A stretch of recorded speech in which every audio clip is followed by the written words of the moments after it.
का हाल बा भाई लोग।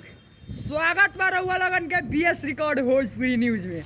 और फिर से आ चुकल बानी एक बहुत बड़ा लेवल के वीडियो के साथ रउआ लगन के बीच कुछ बात करेला। बहुत दिन से हम न्यूज ना बनावत रहनी है धनंजय भाई के ऊपर, लेकिन आज आ चुकल बानी बहुत बड़ा लेवल के। और ये वीडियो हम बना रहल बानी बहुत जल्द। अब हमार एंट्री 2-3 घंटा में नेपाल होके वाला बा, समझा तानी लोग। तो हम सोचनी है भाई वीडियो बनाई अब फटाक से तनी अपलोड करी।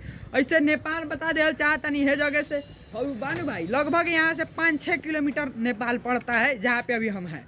तो चलिए डायरेक्ट बिना बकचोदी के साथ डायरेक्ट आप लोग के मुद्दा के बात करते हैं। तो हम बतावल चाहता नहीं अपने लोगन से कि बहुत फारू लेवल के भाई के गाना अपन आ रहा बा धनंजय धड़कन। भोजपुरी के अकेला स्टार है जो धनंजय धड़कन, जिसके पास फैंस बहुत ज़्यादा तगड़ा लेवल का है। तो चलिए डायरेक्ट बात करते हैं भाई लोग आप लोगों से। अखिया के काजल बहुत जल्द डिक भोजपुरी के माध्यम से बहुत बड़ा बजट के गाना आ रहा बा अखिया के काजल। तो बस आप लोग तैयार हो जाइए। अखिया के काजल गाना सुने के बाद अब मस्ती उड़ावे के बाद अब गाना के बवाल लेवल के मचावे के बाद डिक भोजपुरी से अखिया के काजल बहुत जल्द आ रहा बा।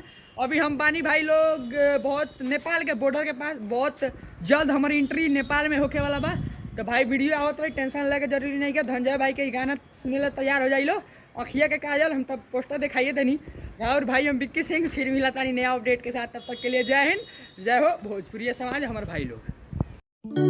भोजपुरी की खबरें जानने के लिए सब्सक्राइब कर लीजिए बीएस रिकॉर्ड।